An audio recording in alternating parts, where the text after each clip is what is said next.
Hey everyone, this is Dennis, and welcome to another episode of the Grounded Reason Podcast. Today, Joel and I are going to be discussing some of our favorite time and money-saving apps. Now, it may be a bit of a departure from some of the tech and cord-cutting episodes that we've been covering recently, especially big deviation from the FCC stuff we've been doing, but it is relevant to a recent appearance I made on a fantastic podcast called Paychecks and Balances. It's hosted by two guys named Rich and Marcus who are awesome. They're very fun. It's a very entertaining show, and it's about personal finance, and they give career advice, and it's really from, the human experience. It's not some textbook podcast where they just go and they tell you what some expert says. It's, the real world examples from, people that are on the show and their own lives. And I had a lot of fun doing it. I recommend you guys check it out. You won't be disappointed. I'm on the show that comes out on November 29th. So this show, while it was recorded back in October, this episode of the Grounded Reason Podcast was recorded back in October. It comes out one day before on Monday, November 28th. So if you're coming over from Paychecks and Balances, today's episode really is a kind of a tech tie-in with some of the topics that Rich and Marcus discuss over on their show. So you might, you might feel right at home. But I mean, of course, if you've, come over from that show, you're probably interested in what we talked about, which was cord cutting. And if you check the feed, there are tons of episodes in and around cord cutting and how to do it effectively and efficiently. I'll link some key episodes in the show notes so you can check those out as it pertains to cord cutting. But for now, sit back, relax, and let's start today's episode.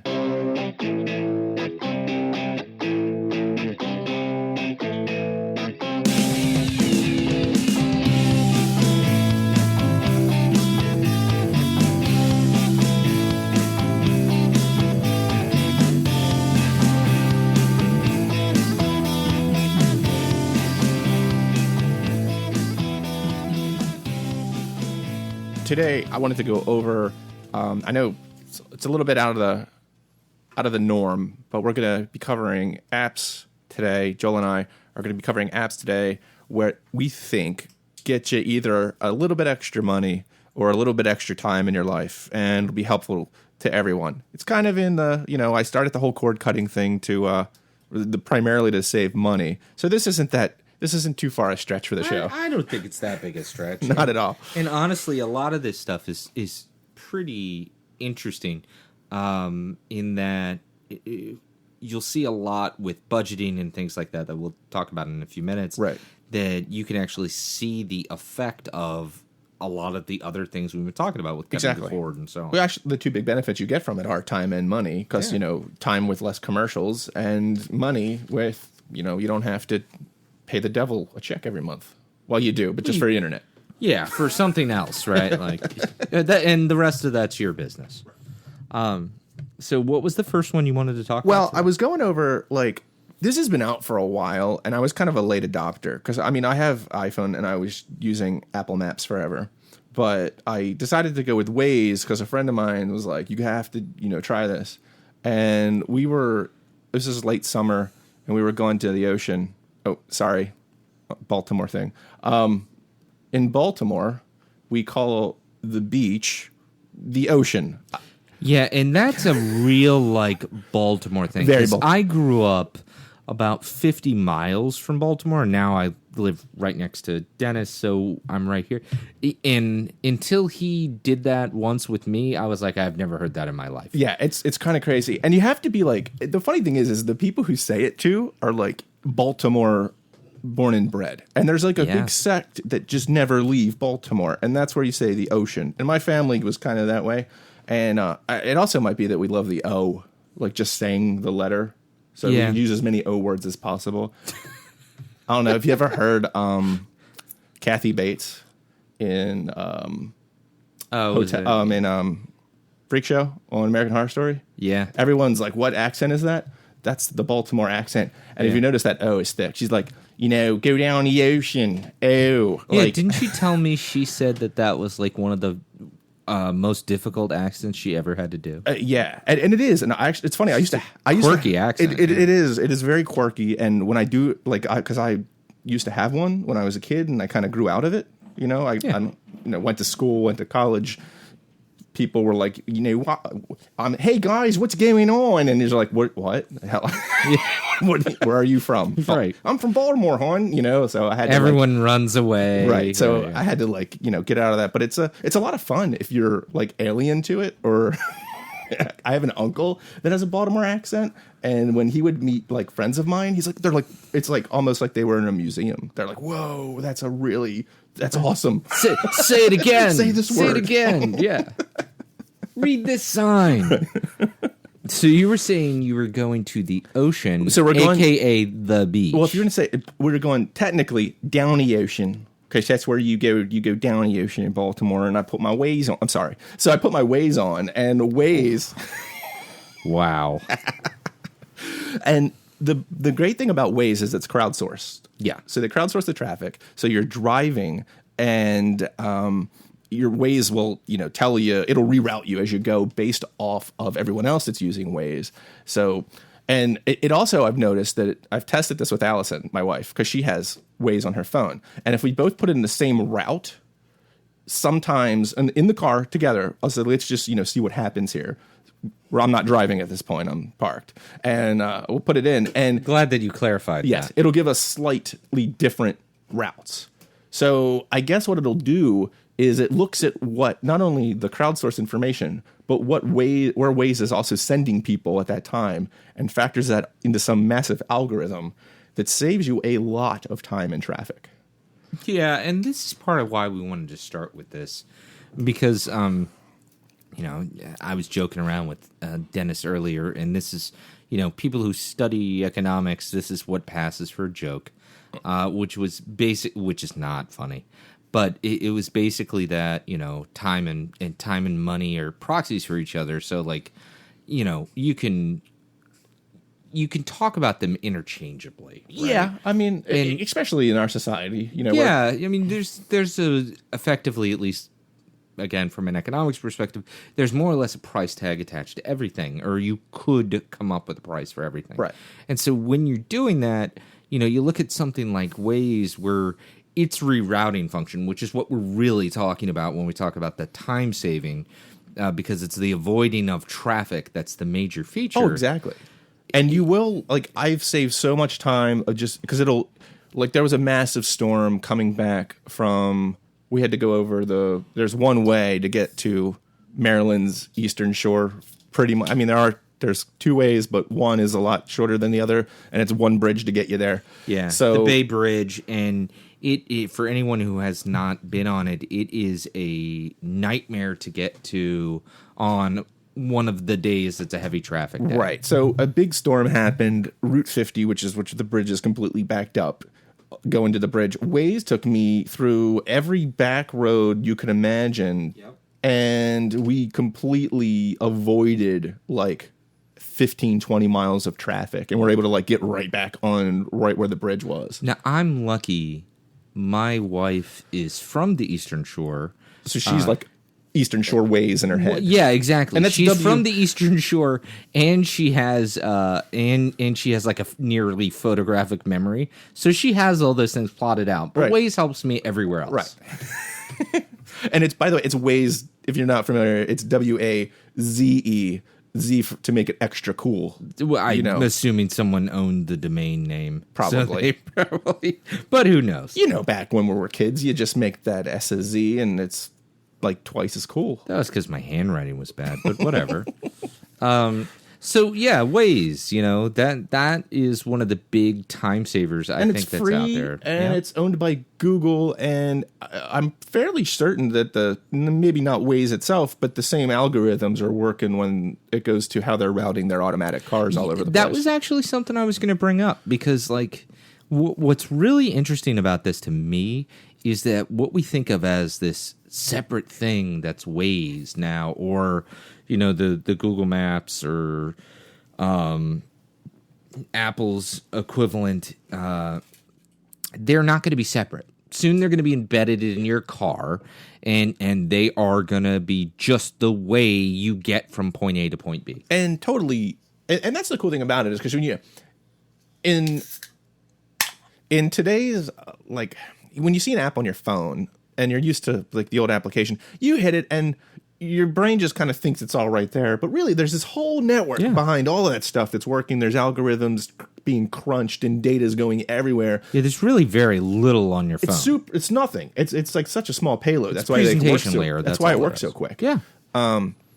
And I mean that's really that's the guts behind it, is all that stuff going on in the background, and it's all being maintained. And as cloud computing and everything kind of expand, it's all going to be out there as soon as those internet pipes kind of get a bit bigger and can more dispersed across the country. It is just a series of tubes. I know it is. It's a series of tubes. The late great Stevens, Ted right? Stevens. Yeah, Alaska's great Ted Stevens. Is that right? Alaska? Yeah, he was senator of Alaska. Right. So yeah, I mean, as that happens, I mean, I can see a day where you might not even really need. It's all going to be off like thin client. It's all. Yeah, you're not going to even need a laptop. You just need a terminal. That's right. A keyboard. Yeah, honestly, you're starting to see it even in enterprise where fewer and fewer tools are hosted locally. They're hosted more and more in the cloud, and what you're getting on the client side, sorry, getting a little techie-ish speak, but I think for our listeners, they're fine. But on the client side, you're just having something really lean, and all it needs to do is have a really nice refresh rate, right? Like if it can refresh lean, then all the computing can actually be done up in the cloud where the computing power is cheap, right? And it can expand and contract as needed. And I wanted to mention this algorithm because, like, while we're talking about Waze, it's important when we get to some of the other apps we're going to talk about later about, some of these, money saving and budgeting apps and time management apps and things like that. But so yeah, definitely it's free. Check it out. It's actually kind of fun too. It's kind of gamified a bit. It is. Because you can get points for like pointing out, accidents or people pulled over on the road and hazards. And they actually have like because they don't want drivers sitting there fooling around with their phone. It's pretty much, you can kind of like Jedi hand wave over Waze and it'll pick up certain hand gestures and stuff that. Yeah. It's really, I mean, a lot of that stuff is pretty amazing, and it will only get better. And Waze is I think, a good example of the kinds of things that we'll talk about from time to time. And that's actually part of what I wanted to mention. We were thinking about making this kind of thing a little bit of a recurring segment that we might do here and there. Break up all the cord cutting, maybe talk about some other stuff. We have a couple episodes actually already recorded that we want to put out that are kind of a deviation from that. So yeah, and don't worry if the response we get is, "Hey, get back to the cord cutting." We've got plenty of stuff to talk about with that too, but we wanted to bring in some other things we find interesting. Right, and the show isn't just us; it's also the people listening. So if you hate it, just call us and let us know. We got to know, yeah. Right, so, 650-TALK-GRP. Give us a call, yell at us on the voicemail, and we'll just stop doing it. Maybe. Probably not, though. So there's a couple, so near and dear to my heart are a couple of things that I wanted to talk about, which are money management apps. I'm going to start with one that I think is probably the biggest point of contention that Dennis and I have run into so far between he and I. Both of us have different opinions on Mint. Well, I've been examining this, and I don't... So, let me tell everybody what it is go first. Ahead. Yes, do that. So, Mint is basically, I think it's Intuit's Mint. And Intuit was is a accounting software company.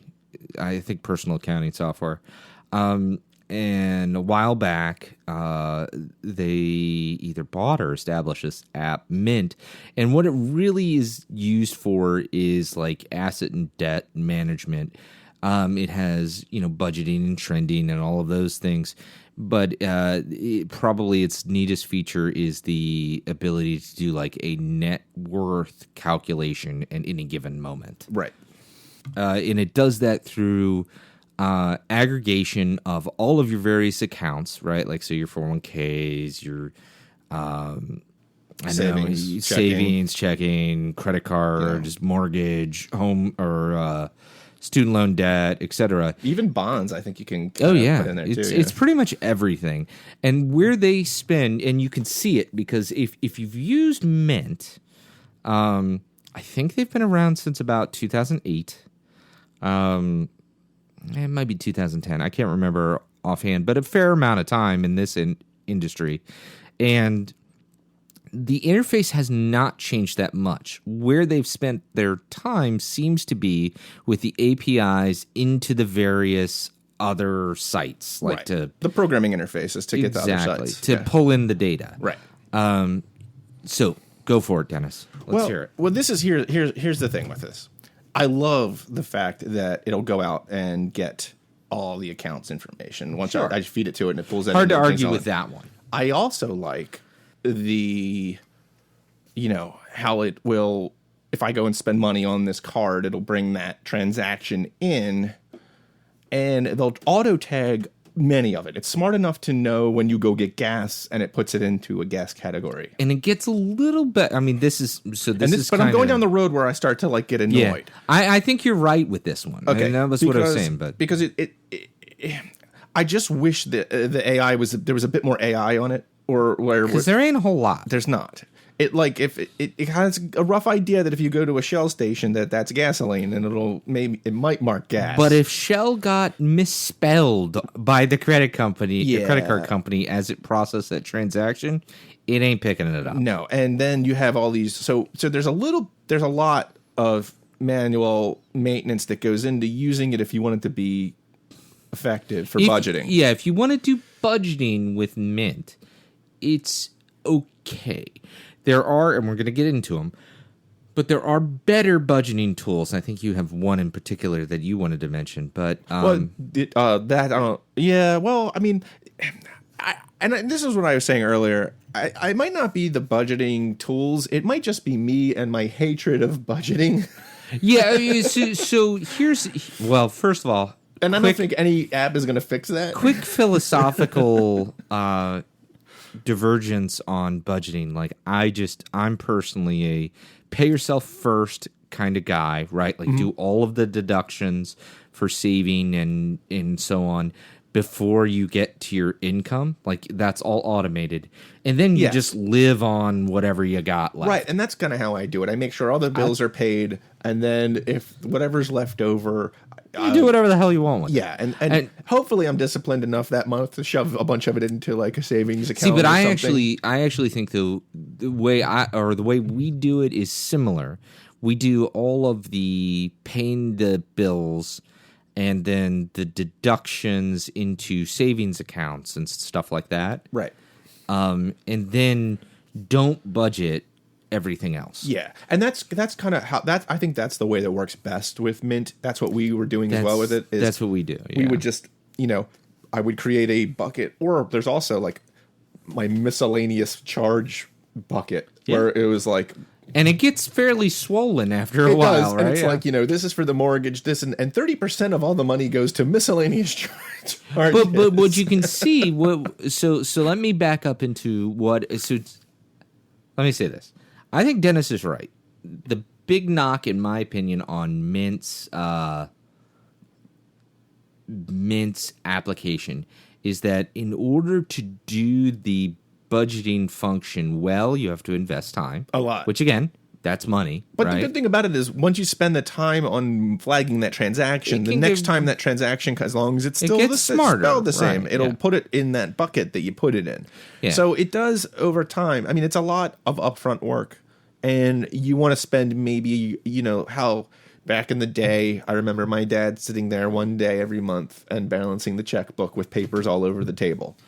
And if you did that with Mint, it would be very, very useful for budgeting and trending, I think. So just most of us don't want to do that. Exactly. So that's kind of the feel I got, though, at the end of every month. Not that I was putting papers all over the place, but I would at least probably spend maybe a half hour to an hour every month at the end marking transactions and putting them in certain buckets and here and there. And that got a bit annoying because it felt kind of like a chore. Let me tell you the reason why I like Mint. Okay.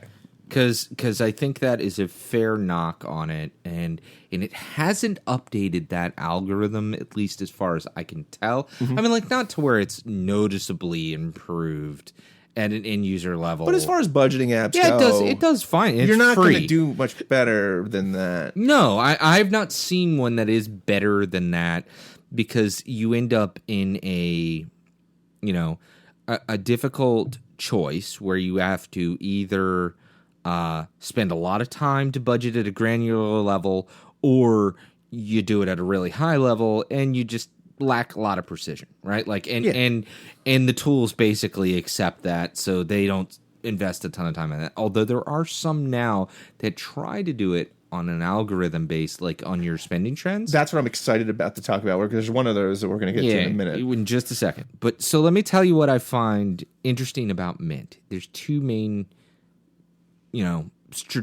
strategic features. I don't know what you would call them. Mm-hmm. But the first one is it is very, very good for people that have a lot of disparate assets. So let me give you an example. Okay. It's really common for people. Hopefully it's a lot of you out there.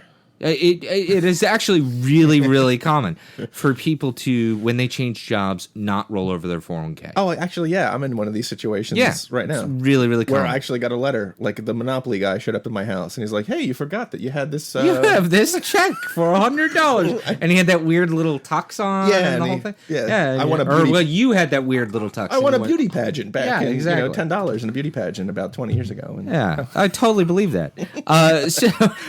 Sorry. No. But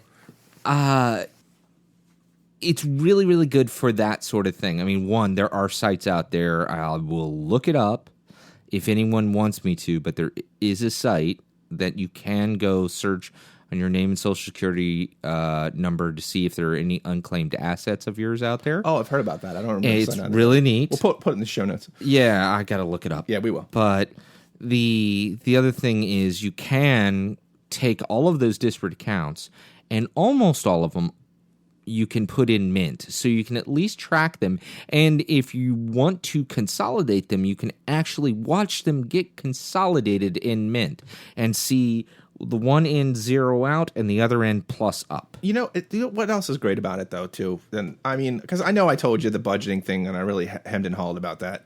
But what I do like is it's a one-stop shop for all your stuff. And in today's day and age, you might not have I know I don't have the self-discipline to log into all my accounts and check everything. Too much time, too much effort. So if you go into Mint, like, you'll realize that, hey, I've been spending this $2.99 every month for this photo bucket account I signed up for, a year ago. And so that's I completely where forgot about it. So it's actually good, especially for cord cutters.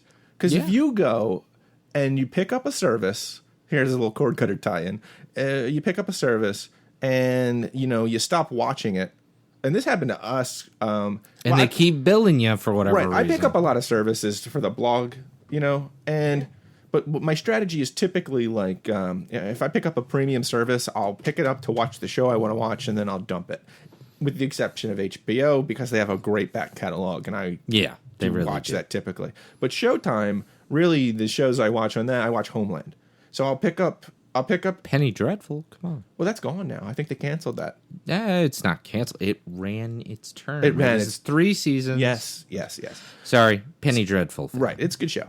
But I'll pick up, the Showtime during Homeland, and I'll binge watch all the other stuff during that time. So it's a good way to where I'm spending $30-$45 for the year and watching all the shows I want to. It's a nice way to make sure that that thing got canceled. Exactly. When you said, hey, I want to get it canceled. Right, yeah. So you can set that up, too, in there. You can set up an alert. Yep.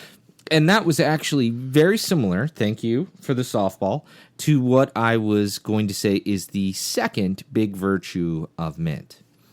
Mint's entire model, because with all of these things, I go, man, I don't like even signing up for them if I can't understand what their business model is. Mm-hmm. Because if they don't have a business model, I'm assuming they're gonna go out of business right when I really like them. Yeah, that's right? true. That's true. And so I was like, what?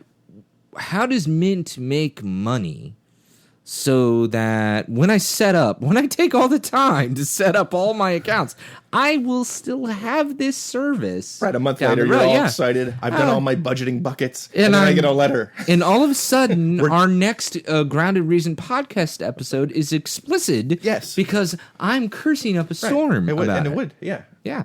So here's the way they make money. Basically, what they do is they monitor your accounts, and this is where and because they have access to all the data, you sign the agreement, the EULA, end user licensing agreement, Right. Which no one reads. But one of the things it's saying there is they're going to go through your account data because they're aggregating it for you, and they're going to look at it and send you specialized advertising for only stuff that pertains to you. So, for example, if you're paying, higher than normal for auto insurance, they will send you all of the, hey, there's a deal with Allstate or whoever. Right, which is, I like that. I think it's a fantastic model for advertising. That's helpful advertising. Yeah. Because I don't want it. I ignore it a lot of the time. Right. But every now and again, I'm like, oh, really? I got hit with that fee? Yeah. Yeah, because I don't like that. Because they know, and they can sit there and say, you know what, you're paying a little bit above the average for this, and you might want to look into one of these things. And if you're getting those type of advertisements, then you can look into it. And it's usually a net plus. And I don't mind ads if I'm using a free service. I really only, that's it. You're gonna either look at ads or you're gonna pay them money directly. That's living in this world. And today. what I like about the way because they're not spamming you with ads. No. They are sending you ads that pertain to your account information. Right. And to me, when I figured that out, I kind of fell in love with Mint. And so, shameless plug for them from me, and kind of a middling review from Dennis. But I would say they're okay. But... No, I would say that it's solid software. I hate budgeting. Yeah, and they are what they are. Like those features. Dennis is right; they're not super sophisticated. But I mean, me is on a primal level. Don't enjoy kind of at budgeting. So I think that's why I work. That's why I'm a techie and not a manager at work. The next one I wanted to go into was Acorn. Oh yeah, just definitely. briefly. Yeah. Actually, I think Acorn has potential if you either invest a lot or spend a lot, and we'll get into what it does in a minute, or pair it with another app we'll get to later. But go ahead and describe Acorn. So just at a really high level, what Acorn is it is an investment vehicle, right? Like an application that basically you set up an account for a minimum of $5. And once you've set up the account, you can set up additional payments to it, right? Like standard deductions from your paycheck or your checking account or whatever over into Acorn. Or you can have it round up from transactions you're doing and just buy and what it invests in. Or do both. Or both, right? Yeah. And what it invests in, I believe, is entirely ETFs. Yep. And it will sock things away. It's all matched against index funds. Right? Exactly, yeah. And into cheap vehicles, and it will do it. It's basically microtransactions. And like that to me is what makes it so powerful, because you don't notice if you went and bought, let's say your I'm going to show how. So you buy a cup of coffee for $2. I was about to say $2.55. Right, I was going to say here's how coffee snob we are. Is a cup of coffee costs $2.55 in our minds, but let's say it does. So I buy that for $2.55. If I've set up my coffee transactions to be one of the methods, it will actually take that, let's say 45 cents, rounded up to $3. That 45 cents will go over, and I believe it actually sits in a holding account on the way, but it will buy ETF shares in whatever you tell it to. And this is similar to Bank of America does this too, where they round up any charge you make on their card, they round it up and then they put it in the savings, but they don't invest it in the ETF, which is why this is so much better. Well, and they also will do it in a Bank of America account. So It's not like you get Acorn is really just facilitating the transaction. Bank of America is saying, hey, if you want to take, we'll take a little bit more of your money and we'll put it over in this pile. Right. Rather than leaving it in that pile, which is still pretty good. It is, but I would much rather have it. I'd much rather invested. have it. Yeah. Now the cool thing that I love about this is it's a way for people to invest that aren't used to that. Like they don't have a mechanism for that. Yeah. Like whether you're freelancing, you don't have an opportunity, you don't have a 401k, you don't have any real access besides going out and do it. This is one way to get in to invest in markets and index funds, which are. I mean, personally, I think I do all index funds. I will. If anyone's interested, please let me know. I would dance. We should do a show on why people should invest in index funds and nothing else. Yeah, I mean that's all I invest in, and I've told Dennis, at least my personal opinion is that we live in a golden age of personal finance compared to any other time in human history, because it has never been as cheap and easy to put money into vehicles which will bring you a market level return. Right. Now, I do want to get to I wouldn't say bad, but iffy part. It does cost if you don't have an account with, I think, 5,000, is that right? Yeah, it's 5,000 is the threshold. You're charged $1 a month.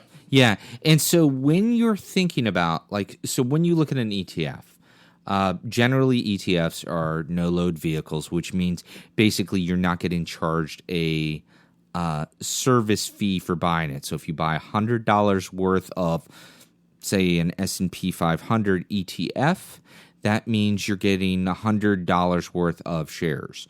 Where the ETF company makes its money is they charge you what's called it tends to be a couple of different fees, but it's basically the expense ratio, which is normally 0.25%, 0.1%, 0.5%. So, I mean, to do the math on that, you want to invest probably $150 a month, maybe a little more than that, to kind of make it worth your while. Yeah, I mean, I would say, first I would say any amount of investing is better than not investing. Yeah, but you might not be. There is an inflation. Oh yeah. Piece to that. You want to make sure that you're probably, because to do the math real quick. If you're investing $30, it's $1. What is that? 3 1/3. Yep. Okay, so I guess above $30 will kind of, maybe a little more than that will get you on par with inflation. Sure.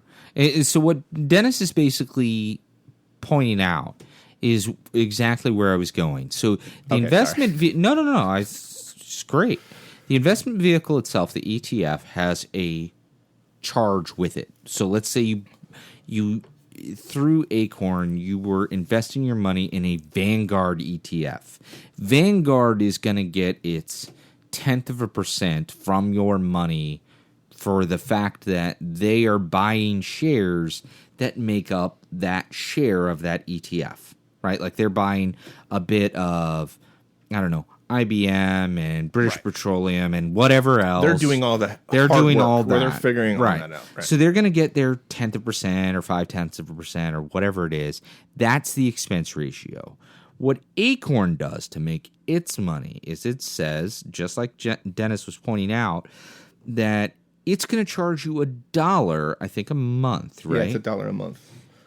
On any account that has less than $5,000 in it, and it's 0.25% of the value of that account per year on anything over $5,000. Right. So the trick is you need to make sure that you're investing enough per month to where your fee is better than inflation.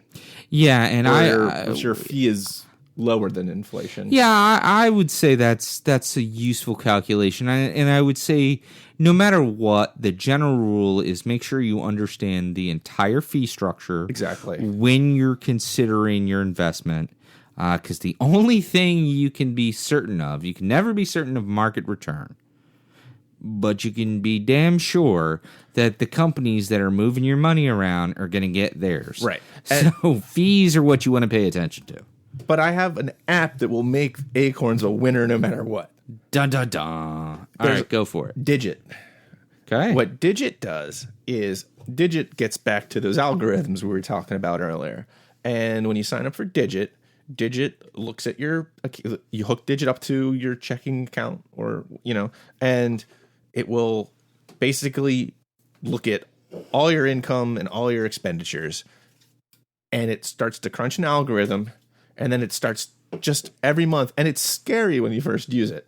Because what it does is it just starts taking some money from your account. Which I find a little terrifying. It is. At first it was terrifying, but I was like, let's just trust this. Because it was written up. It was backed by venture capitalists that I was familiar with. I'm not saying they're wrong. I just say it's scary. It was a little bit, but I was looking it out. I was like, look.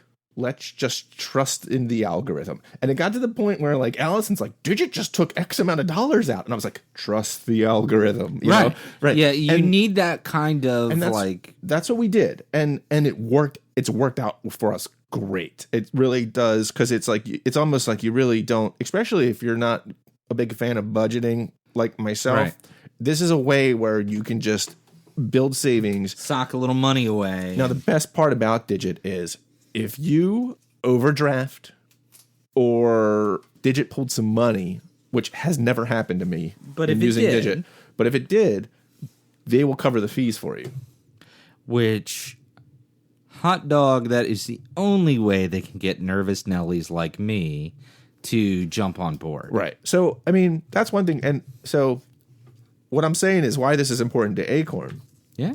Is you use Digit, because the thing with Digit is it just goes and it puts it into the side account. Digit, it's all free because Digit makes their money by taking the money that they've set aside and getting interest on it. Yeah. So for those who aren't familiar with that, that's called, I believe they call that carry, which is basically they hold your money for a period of time before it goes into somewhere else. Right. And they probably have it in some very stable fund. And they put it, and what they normally do is they put it in 30-day treasuries, which are basically risk-free. If those go bad, we're in bigger trouble than that going bad. We're talking, if 30-day U.S. treasuries go bad, we're talking zombie apocalypse. Yeah, we're back to, chickens and cows. And, hey, Joel, I need some eggs. Do you want some milk? That's what we're back to. If 30-day treasuries go bad, the only thing that's valuable is food, water,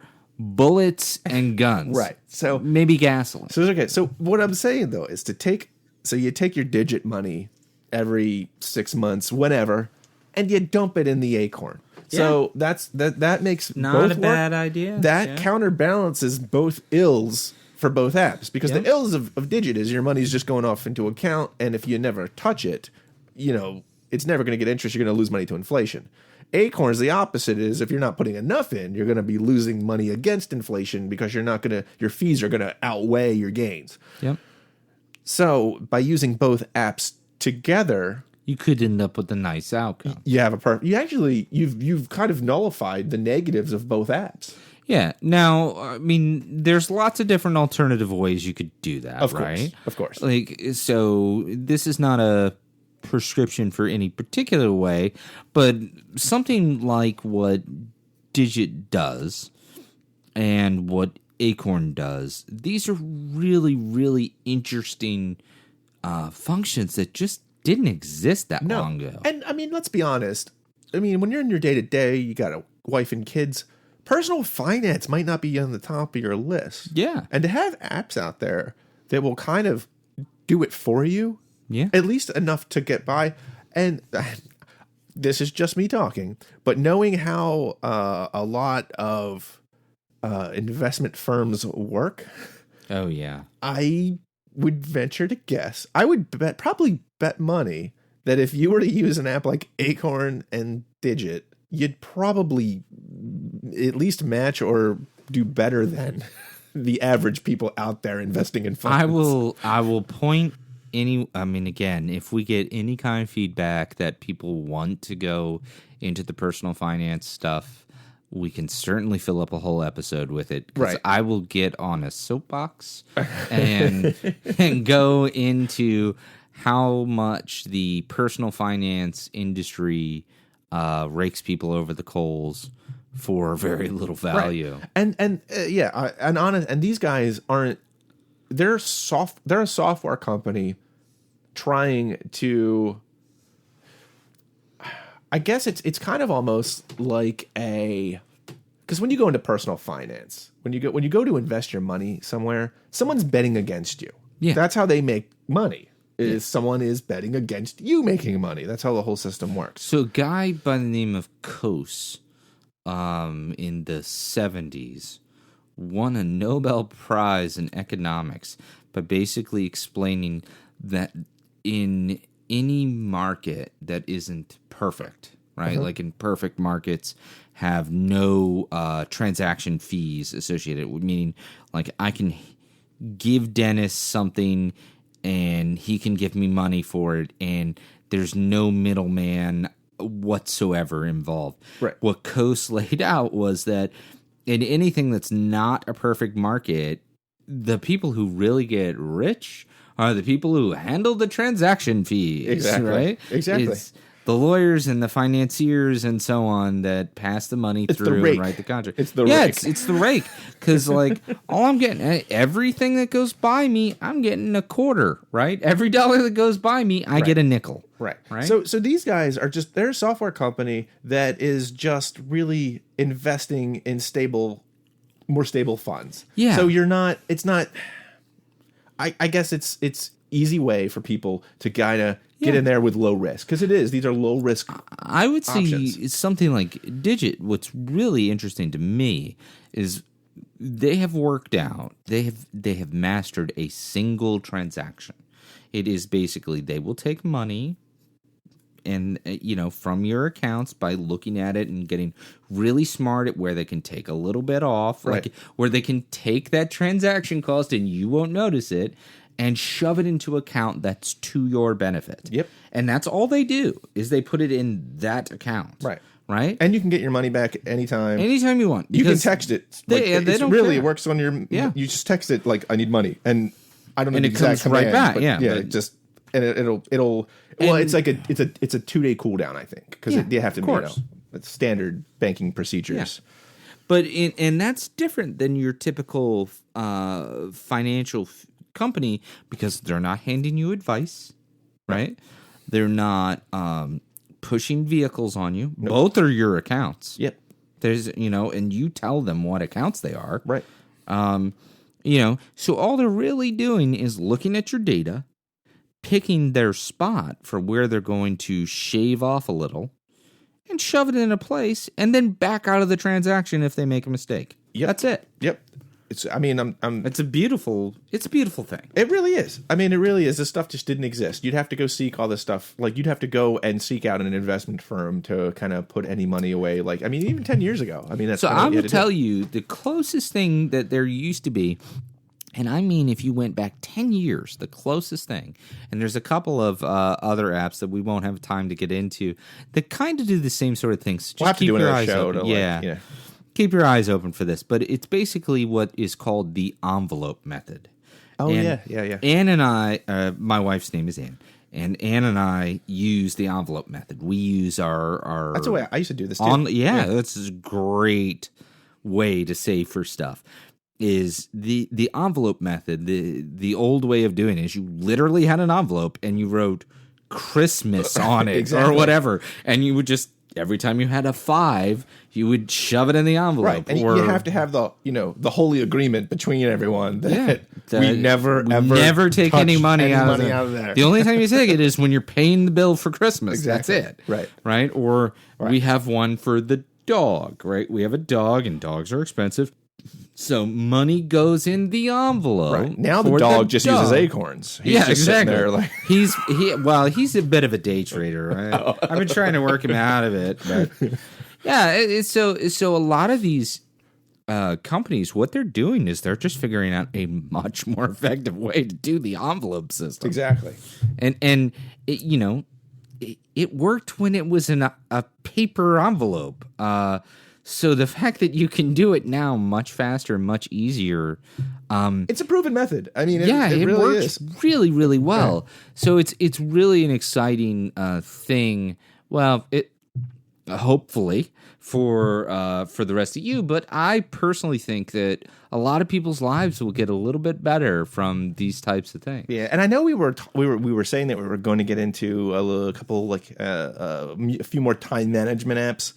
But we are kind of running out of some time on this one, so we're gonna have to do another episode on this soon. Yeah, I mean, give us some feedback on this, guys. Let us know what you thought of this type of episode. Yeah, and then we'll do some more in the future, because I mean, there's a ton of apps out there that I use and Joel uses that I think are really worth looking at. And the worst thing is when you get especially if you get a new device. Yeah, you go right to the app store. You're like, what do I want to put on this thing? Yep.